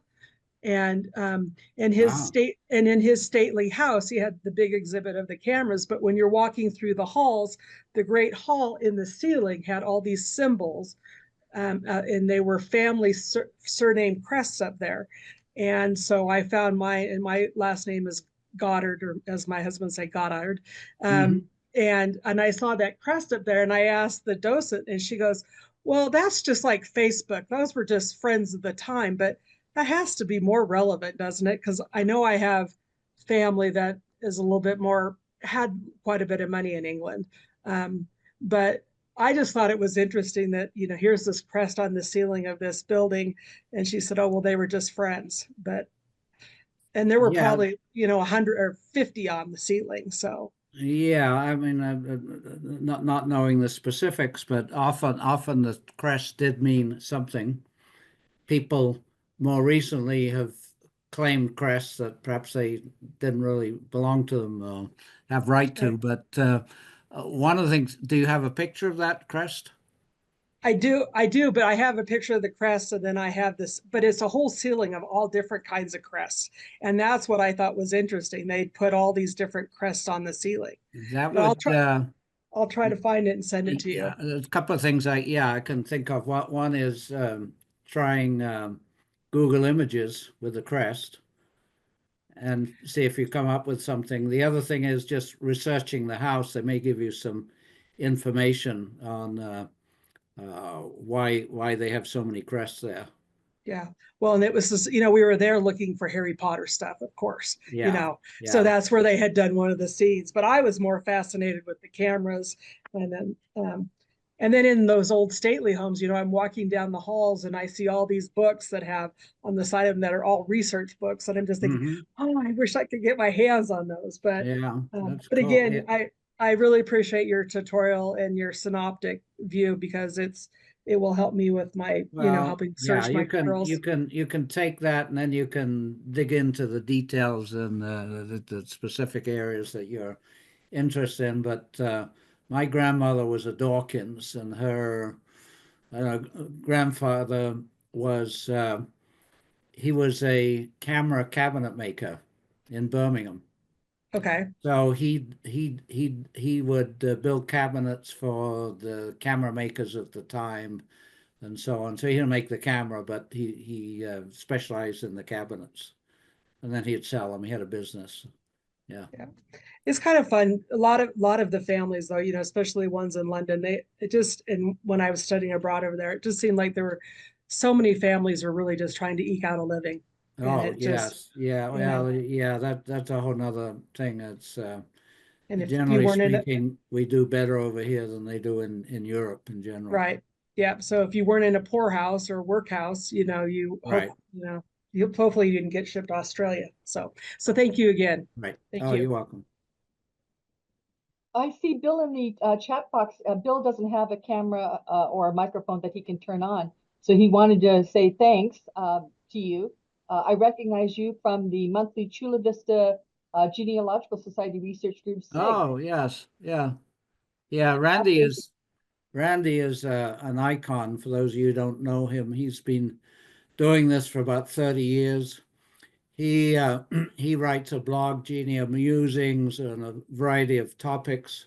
He keeps us up to date on what's happening with genealogy, and I'd encourage you to be part of that. I learn a lot from him. It's frankly a quick and easy way for me to find out what's going on, and he has such a memory. He got at Roots Tech a couple of years ago a lifetime award for his blogging. Okay, any other questions from the class? This is George. I have 3 or 4 questions. Do we have time? No, absolutely, George, go ahead. Okay, well, the first one is, it's about citizenship, naturalization. I'm going to presume that you're now a US citizen, correct? That's correct presumption. Okay, well, my grandfather, who was born in 1871, he was actually born in Canada, but he became a citizen of the US. Actually, his application is online on Ancestry in 1924, lists my Okay. father, who was actually born in London while they were living over there. Okay. So, so I don't know if my father actually, since his mother was from South Carolina, I guess he was really a citizen because of her birthright anyway. But anyway, I guess my question is, in my grandfather's naturalization application, he renounces his allegiance to King George V. Am I correct that that's still the way it's done in a citizenship application? Like, I had to do that. okay, that's what I was wondering. I don't think so. I don't think that's true anymore, because I know Okay. a number of people have more than one citizenship. But when I Right. did it, which was probably late 1960s, you had to do it. Yeah, and it said, and it was the king. It wasn't the parliament or prime minister. It was the king who It was the represented king, yes. And your allegiance before to. that, it would be Queen Elizabeth, or Right. excuse me, Queen Victoria. Yeah, I was just kind of curious how they do that nowadays, with all the different countries, I don't think they do that anymore. I think they Okay. got away with it. Okay. Well, thank you. George, I'll look at Barry's information and see what his says, because he did His that is more recent. and his is in like the middle 1990s. Yeah, that'd be interesting to know. But the one thing that I wasn't, he always would say, you're either a citizen or you're a subject, and I could never keep them straight. So maybe Colin, you can understand that, because like my kids were born here in the United States, but they have their British citizenship too, because I had filed for dual for them. Okay, so you were able to do dual. Okay, sure. Yeah, my daughters, I never filed for British, but well, by the time they came along, I wasn't a British subject anymore, so I guess that wasn't an issue. My second question has to do with, you'd mentioned, I think it's something about was it Knights for Life? There were 500 or 600 of them. Yes, in the House of Lords. Non-hereditary. Yes. What was the term again? The peer. There's a hereditary. Peers for life. Peers for life. There's life so peers that would be and somebody. Hereditary. Yeah. That would be somebody like Sir Elton John, for example, correct? Exactly. Oh, yeah. now, and am I correct that it is only the current monarch that can nominate them? Is that how it works? No, it's the prime minister. Everything's done in the monarch's name. I mean, it's the prime minister. So, in the olden day, I mean, they packed the court. It's like over here, people trying to pack the Supreme Court. We don't like your verdict, so we're going to get all our buddies on there. And that's what they did with the House of Lords, and that's got it. Brought it to its knees. Well, my next question, it's kind of tying into, I just noticed Randall put a question in the chat about Scottish citizenship. My question has to do with, in the last few years, there have been a couple of votes among the people in Scotland to leave and form their separate country, and they were fairly close elections. But how would that actually happen? Would it require a majority vote of the Parliament in Scotland as well as the Parliament in England? Yeah, it would presumably come through the Parliament in Scotland, but then the Parliament in England would have to approve that. That's what I'm thinking, but I wasn't really sure. Yeah. But and then my last question, and then maybe you can answer Randall's question online. It has to do with your slide that where you showed King Charles being invested as king, and they were out on the balcony, and the Mhm. family was there, and you had all the young men wearing red that were the Right. pages. I think you'd mentioned some of them were related. Yeah, I don't know. Some of them were probably I don't know. That's why I didn't go into the names. Oh, I'm okay. not sure, Because not sure who they I are. remembered that one of them was One of Prince them's probably George. George. Yeah. George, and then and my recollection was they were all like, children of people that were associated with him. So I Googled it and I found out one of them was the grandson of Queen Camilla, and then one of them was a Okay. second cousin of King Charles, and the others were like, children. There were 8 of them anyway, and the others were Right. like children of, Lord so and so or whatever. Right. But they all had they gave them titles like. Most of them were considered master so and so. So I Yeah. guess in there, a young man that doesn't have a title is called master. Yeah, I mean that's usage in England, and until a child or a man reaches or a boy reaches maturity, it's often master. For instance, I have a great grandson. I just wrote him a Christmas card, Master James Peter Whitney. But Interesting. thank you for that information, George. Yeah, I didn't know who they were. I had researched them. And one other thing, real quick, I was curious. Since your surname is Whitney, it makes me think of Mount Whitney, which was named for the U.S. geologist or something, Josiah Whitney. Yes. Have you done any research to see if there's any connection back to? Yes, I have. The first Whitney that came to America was a John Whitney. I'm not related to them. I'm not related to Eli. I'm not related to Josiah. Uh-huh. It's my lines strictly go back into England and Wales. Okay. Yeah, So because no, I no know, relation. I mean, Tess Whitney doesn't sound so common, but I bet in England there's many, many different Whitney, lines. They're not all related, There are, obviously. there are a lot of people. I mean, there's 60 million people there, but Right. and it's not as common as a Smith or a Jones or a Brown Right. or anything like that. But um, I guess there are enough of us around.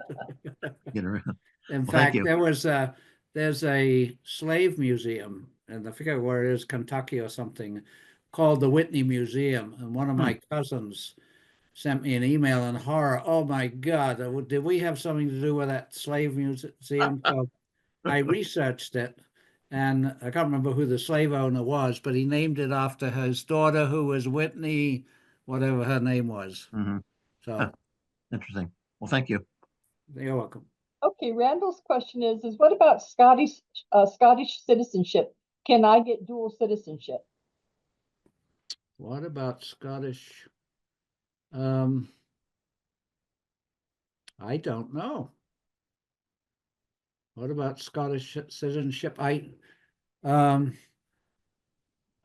I'm not, I don't think I think it's British citizenship. So you can get British citizenship. I don't think you can get Scottish citizenship. That would probably be the case because Scotland is not a separate country. If they became one, that'd be different. But Right. now Yes. you can only become a citizen of a country, and they are part of Britain. So right. Right. Yeah. Yeah. So I don't think for Randall's Yeah, question, I answer your don't think question at this point, I don't think he could get it. yeah, you can't be part of Wales either. Right. So Right. yeah. Okay, any other questions from the class? Okay, I'll ask a couple that I have. Sure. How far back have you traced your family? I mean, you've given us all these wonderful dates. Can you take your family back that far? Yes. Oh my goodness. I go back to, that's another very interesting story, 1470. I can't claim, do we have time for a quick story? Yes. Okay. The quick story is this, that about 4 months ago, no, it was probably April, I got an email from a lady, Jenny Long, who started, she had looked at my tree on Ancestry and started giving me information about the marriages of my fourth great grandfather, etc. And she's told me that she was part of this Henry Smith charity. And had my grandfather or anybody ever talked about it? And I said, no. What is the Henry Smith charity? Well, it turns out the Henry Smith charity is a private charity in England. It's the third largest. They have 1.3 billion pounds, their assets. And since they're a charity, they give out money to various causes. Now, Henry Smith was born in 1549. He died in 1628. As far as we know, Henry Smith made his wealth being involved with the iron industries, and he made a lot of money. Then he started lending it to dukes and earls. And dukes and earls are very good at spending money. They're not very good at paying it back. So when they couldn't pay it back, he took part of their estate. And he gave the money initially to he was an alderman in London also. He gave the money to various churches, particularly in Surrey and Wandsworth in Surrey and many other places too. He also gave money to people who were held hostage by the Barbary pirates. The Barbary pirates were pirates from Morocco that went all over France and eventually up into England. They would go into a port, go into the pub, drag people out, hold them ransom to get some money. So he paid some of those ransoms. But also, although he was married, he didn't have any children. His sister had children. He left money to their kindred. So these are his sister's children. And I happen, unbeknownst to me, to be one of his kindred, as it turns out. Not through the Whitney line, but through the fifth great grandfather, who it turns out was illegitimate through his wife, goes back to Henry Smith's parents. So it goes back to Henry Smith's sister Joan. The charity there, since they were in the business of giving money to people, they would correspond with the vicars and so on. So they have a lot of information on births, marriages, and deaths and stuff like that that really doesn't exist today. And so using their records from Henry Smith, I was able, and they don't, frankly, I mean, some of them are a little bit putative. I work with the genealogist there. In October, I was at the Salt Lake City finding some records for her, and and she's been very helpful for me. I was trying to validate the information that she provided me. I wasn't able to validate it all, but anyway, there've been a couple of books written about Henry Smith, and he was probably his great grandfather was a fellow by the name of Thomas Smith in Gloucestershire. And he was born probably around 1470, which is the time before parish registers. And he lived in a place called Longney in Wiltshire. And it turned out when I was over in England in May, I'm paddling around trying to find out what I can find out about this estate. Turns out it was coming up for sale. There was 250 acres, but only about 1 acre of this was for sale. So he had a huge thatched cottage, beautiful cottage, etc. So with the help of the Henry Smith charity, I was able to get back to 1570. On other lines, I've got back into the 1500s. Wow, that is really The something. Welsh sides, I'm lucky to get back into the 1700s. So. Well, that kind of leads me to my next question. Many people here in this class can trace their family to, coming into the U.S., but having problems going across the pond. Are there records in the British Isle of people leaving?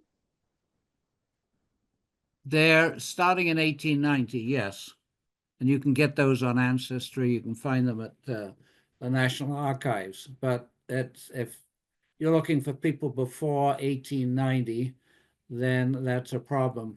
In fact, I'm probably going to address this subject in January. I teach British Isles at the San Diego Genealogical Society. I've taught this topic, immigration into the British Isles, and there's a number of ways, there's passenger lists, there's ports of entry, depending on where you're looking. You also have to check out Canada, because Canada was a pass-through nation. A lot of people stopped in Canada and then came down to the United States. But it wasn't until about 1890 that Britain started keeping records on outward bound people. And unfortunately, people going from Ireland to England, there are no records. You're just going in the same country, the same political jurisdiction, so that there's no records of that at all. Early in your presentation, you showed a slide on civil registers. Yes. And you gave the dates and such. But how reliable are they? I mean, are there a lot of missing records out of those? In the beginning, I would say, for instance, in England, they started in 1837. For the first year or two, you might find perhaps 85%, but once they got going, it's pretty close to 100%. But I have a case, one of my brick walls, of a DNA match. This fellow, I can't say his name, but because he's a living individual, but I'm pretty sure I found him in England, because his DNA also shows that he's related to my Matthias line, and Matthias is not that super common. His mother was an Anne Shirley Matthias. She got married in 1956, says she was 18. So born in 1838. I have not been able to find a record. Number one. Number two, but it's probably 99.9%. There are sometimes differences between the General Register Office and the Free BMD, even though they should be the same. But I have found some differences on a number of occasions. But essentially, if somebody had an event after 1837 or something in England, you should be able to find them. But the tricky thing is the information that you get from the index is not that precise. Okay, thank you. Okay. Now, being a librarian, I do a lot of collection development in fact, I do all the collection development for genealogy books here in our library. Are there any particular books on British Isle genealogy that you would recommend?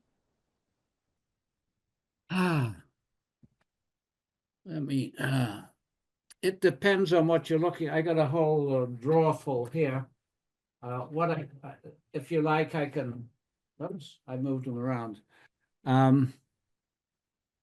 You're looking for just general books on genealogy. I got some primers. Why don't I send you a few names of books that I found and found helpful? Well, that would be great, like a bibliography. That would be wonderful. Because I'm always looking to enhance, different parts of our collection, and that is a real lacking area in my collection. Okay. Okay. Yeah, and some of them you can get pretty cheaply on eBay or wherever, AbeBooks or something. Great. Okay, so I'll give the class one last chance to ask our guest speaker any questions. Suzanne? Oh, Marlene, go ahead. I see your hand is up. Yeah, Haber's book on British records is almost invaluable. I can't remember the name of it. Does Colin remember it? No, I don't. I've got it here in my bookcase behind me, but I can't see it. It's let's see. Maybe I can see it. Do you have things like Phillimore? Well, you don't need the book anymore. The Ancestry has things like Phillimore's Atlas.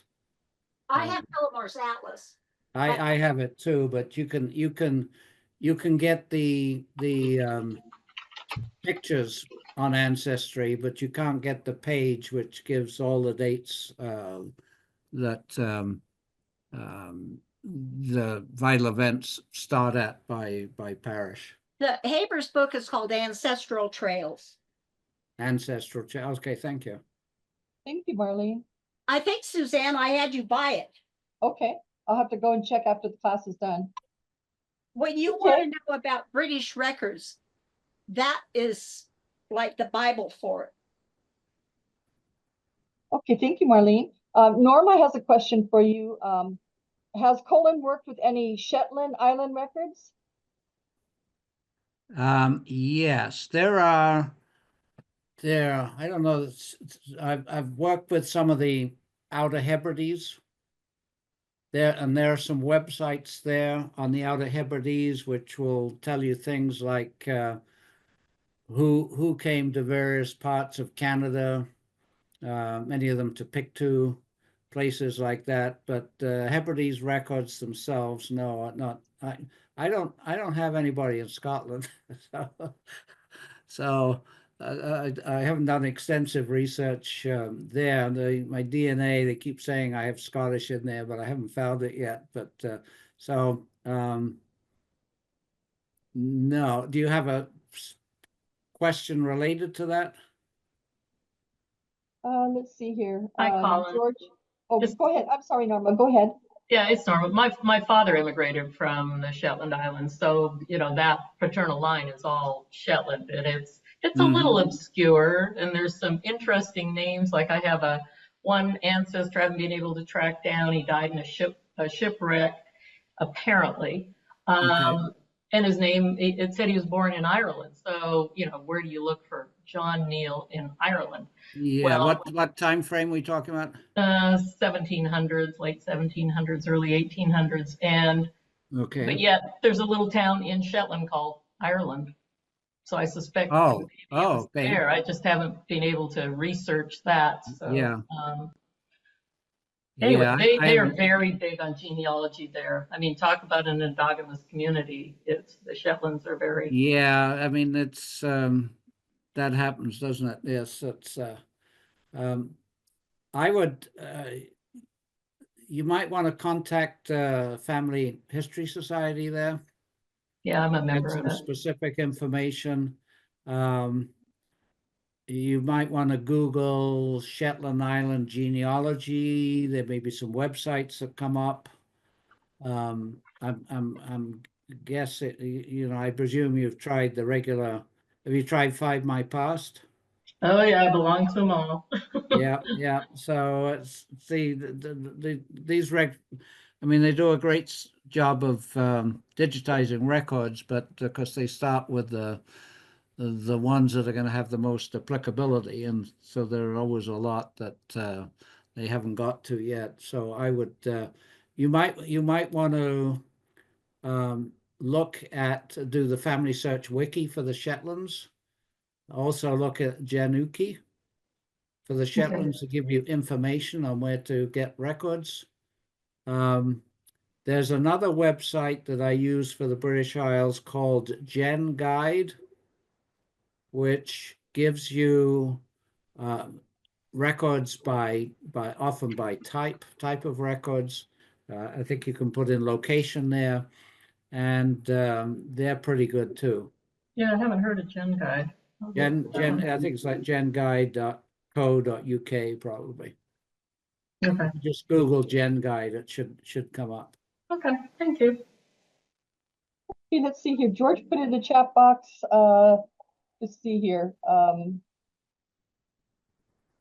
Genealogical research in England and Wales, more than one volume by Smith and Gardner is a long-time standard for research. Thank you very much, George. And then, of course, if you look in the chat box, he's put in some Internet Archive links. You may want to mention the magazine for genealogy in English called Family Tree, not to be confused with the magazine of the same name here in the in the US. US. Yeah, I have not looked at that, but those are good sources. Which brings up a source that we don't use as much as we could, and that is Percy over here, to see what a lot of information you can find in articles. That's, of course, back at the Allen County Public Library now, used to be with Find My Past, and then so I think it's free to use again. All great information. Okay. Well, we had a lot of questions today. One last chance, class. Any last minute questions? Okay. Well, it looks like you've answered everyone's questions, so I can't thank you enough for your time. Before I say goodbye and before I turn off the recording, I want to say thank you very much for allowing us to record today. It'll probably take our marketing department with the holidays coming up a few weeks to get it onto our YouTube channel, but I really appreciate that. And just an invite to everyone who's still logged on. If you'd like to stay for the second half of class, please stay on. And if you're leaving us at this point in time, if there's anything in the chat box that you want, download it before you log off, because if you forget and log back in, your chat box will be empty. So once again, Colin, thank you very, very much. We really enjoyed it, and we all learned a great deal today. It's my pleasure, and I enjoyed talking to you all, and delighted to see you have such a great genealogy class. Kudos Thank to you all once of you. again.